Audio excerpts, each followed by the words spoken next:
बिस्मिल्लाहिर्रहमानिर्रहीम। अस्सलाम वालेकुम स्टूडेंट्स। नेक्स्ट हमारा टॉपिक इलेक्ट्रोकेमिकल सीरीज़। बेटा इसकी एप्लीकेशंस वेरी वेरी इंपॉर्टेंट। क्या लॉन्ग क्वेश्चन। बेटा जब हम एलिमेंट्स को उनके स्टैंडर्ड इलेक्ट्रोड पोटेंशियल के लिहाज से अरेंज करते हैं according to hydrogen electrode potential, ये देखेंगे हाइड्रोजन है, इसका इलेक्ट्रोड पोटेंशियल क्या होता है, ज़ीरो। इससे जो अबव वाले होते हैं और इससे बिलो वाले जो होते हैं उनका इलेक्ट्रोड पोटेंशियल कुछ का नेगेटिव और कुछ का पॉजिटिव होता है। तो बेटा जो हमारे पास इससे ऊपर वाले हैं उनकी रिएक्टिविटी कम होती है और नीचे वालों की रिएक्टिविटी ऊपर वालों की रिएक्टिविटी ज़्यादा होती है और नीचे वाले की कम। उस लिहाज से हमें पता है कि किसने रिडक्शन करनी है और किसने ऑक्सीडेशन। जैसे देखिए बेटा यहाँ पर जिंक है, तो जिंक जो है वो ज़्यादा हमारे पास रिएक्टिव है, उसके कंपेरेबल अगर हमारे पास कॉपर है तो उसकी रिएक्टिविटी क्या है, कम। यानी आपने याद रखना है कि हाइड्रोजन से ऊपर वालों की रिएक्टिविटी ज़्यादा है और हाइड्रोजन से नीचे वालों की रिएक्टिविटी क्या है, कम है। इसलिए इनकी क्या होगी, रिडक्शन, और इनकी क्या होगी, ऑक्सीडेशन।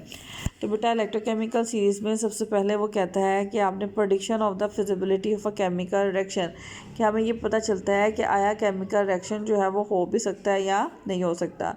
हमारे पास दो हमने इलेक्ट्रोड लिए, कॉपर और एक क्या लिया, जिंक। कॉपर का इलेक्ट्रोड पोटेंशियल जो था वो था आपके पास 0.34 और इसका 0.76 था। लेकिन हाइड्रोजन इलेक्ट्रोड पोटेंशियल के मुताबिक सीरीज़ में देखिए बेटा जिंक जो है वो ऊपर आता है और कॉपर क्या आता है, नीचे। इसका मतलब जिंक की रिएक्टिविटी ज़्यादा है और कॉपर की क्या है, कम। तो आप देख सकते हैं कि यहाँ पर जिंक की क्या हो रही है, ऑक्सीडेशन, और कॉपर की क्या हो रही है, रिडक्शन। कॉपर वही दो इलेक्ट्रॉन्स को लूज़ कर रहा है। तो ओवरऑल जो हमारे पास वोल्टेज आया 1.10 आया और उसमें हमें पता चला कि जिंक जो है वो क्या करेगा, इलेक्ट्रॉन को लूज़, और कॉपर की क्या होगी, रिडक्शन होगी। इसका बेटा हमारे पास एक फोर्स होती है, इसे हम इलेक्ट्रोमोटिव फोर्स कहते हैं। ये इलेक्ट्रोकेमिकल सीरीज़ में जो हायर पोजीशन पे होता है उसकी ऑक्सीडेशन और जो लोअर पोजीशन पे होता है उसकी क्या होती है, रिडक्शन। तो जिंक की यहाँ पे ऑक्सीडेशन और कॉपर की क्या हुई, रिडक्शन। ओवरऑल रिएक्शन में ये कॉपर, ये आपके पास जिंक आया, उसने दो इलेक्ट्रॉन को लूज़ किया और कॉपर ने इलेक्ट्रॉन्स को गेन किया। तो ओवरऑल इलेक्ट्रोड की जो इलेक्ट्रो पोटेंशियल होगा, जिसे हम इलेक्ट्रोमोटिव फोर्स भी कहते हैं, वो electrode potential of oxidation and electrode potential of reduction जो दिया गया होगा उनका सम अप होगा। तो ये हमारे पास ओवरऑल वोल्टेज आ गया किसका, उस सेल का। उसके बाद बेटा हमें ये पता चलता है कि रिएक्टिविटी किसकी ज़्यादा और किसकी कम है। जिसकी बेटा रिएक्टिविटी ज़्यादा होगी वो मेटल, और जिसकी रिएक्टिविटी कम होगी वो क्या होगी, नॉन मेटल। तो हमें इससे पता चल गया कि जिसका हाइड्रोजन इलेक्ट्रोड पोटेंशियल ज़्यादा होगा वो क्या है, स्ट्रॉन्ग मेटल्स हैं, और जो लोअर मेंबर्स हैं वो नॉन मेटल्स हैं, क्योंकि उनके इलेक्ट्रॉन गेन करने की कैपेसिटी क्या है, ज़्यादा है। उसके बाद बेटा हमें केमिकल एक्टिविटीज़ ऑफ मेटल्स, ये तो मेटल है, नॉन मेटल का पता चला, मेटल्स का पता चलता है। जैसे लिथियम, सोडियम, पोटाशियम, जैसे जैसे हाइड्रोजन के करीब आते जाएंगे वैसे वैसे इनकी रिएक्टिविटी कम होती जाएगी।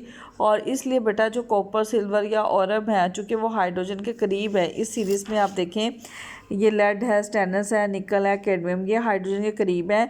लिथियम, पोटेशियम, कैल्शियम, सोडियम ये दूर है। इसका मतलब इनकी ऑक्सीडेशन पावर ज़्यादा है और इनकी क्या है, कम। तो इसलिए बेटा ये अच्छी मेटल्स होंगी, इनकी रिएक्टिविटी ज़्यादा होगी as compared to zinc, chromium, iron and cadmium. उसके बेटा जो मेटल्स होती हैं वो डाइल्यूट एसिड के साथ क्या करती हैं, रिएक्शन करती हैं। डाइल्यूट एसिड का मतलब होता है जिसमें कंसनट्रेशन ऑफ हाइड्रोजन क्या है वो कम से कम होती है। तो बेटा जो मेटल्स होती हैं, क्योंकि इनका इलेक्ट्रोड पोटेंशियल जो है वो ऑक्सीडेशन पोटेंशियल होता है, इसलिए ये ACl में से हाइड्रोजन को लिबरेट करती हैं और हाइड्रोजन की क्या करती हैं, रिडक्शन, और ख़ुद इनकी क्या होती है, ऑक्सीडेशन। और उसके बाद बेटा एक मेटल दूसरे मेटल को रिप्लेस कर सकती है। जैसे बेटा आयरन कॉपर को रिप्लेस कर सकती है बट कॉपर आयरन को नहीं।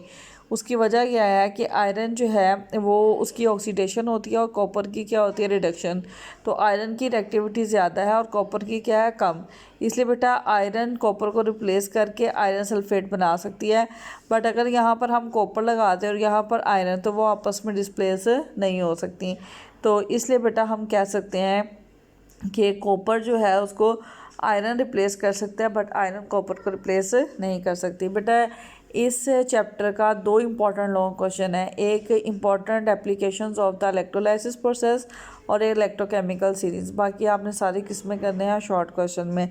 तो दो इम्पॉर्टेंट लॉन्ग क्वेश्चन है, एक इलेक्ट्रोकेमिकल सीरीज़ और एक आपके पास है कौन सा वाला क्वेश्चन मैंने अभी बोला आपको, इलेक्ट्रोलाइसिस। वो इम्पोर्टेंट क्या है आपके पास लॉन्ग क्वेश्चन, बाकी सारे क्या हैं शॉर्ट। उसके बाद बेटा ये जो लेस स्टोरेज बैटरी वगैरह है ये आपके सिलेबस में शामिल नहीं है।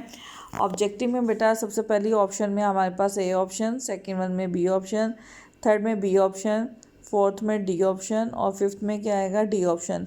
इम्पॉर्टेंट है जो हमारे पास एमसीक्यूज़ हैं वो फोर्थ है और फिफ्थ है, फोर्थ फिफ्थ और थर्ड फोर्थ एंड फिफ्थ जो है वो इम्पोर्टेंट आपके पास क्या है एमसीक्यू।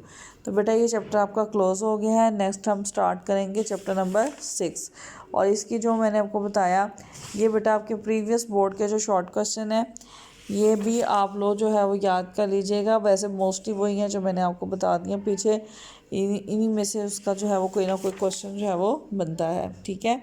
बाकी जो मैंने आपको बताया लेस स्टोरेज बैटरी वाला वो आप लोगों ने नहीं करना। ओके बेटा।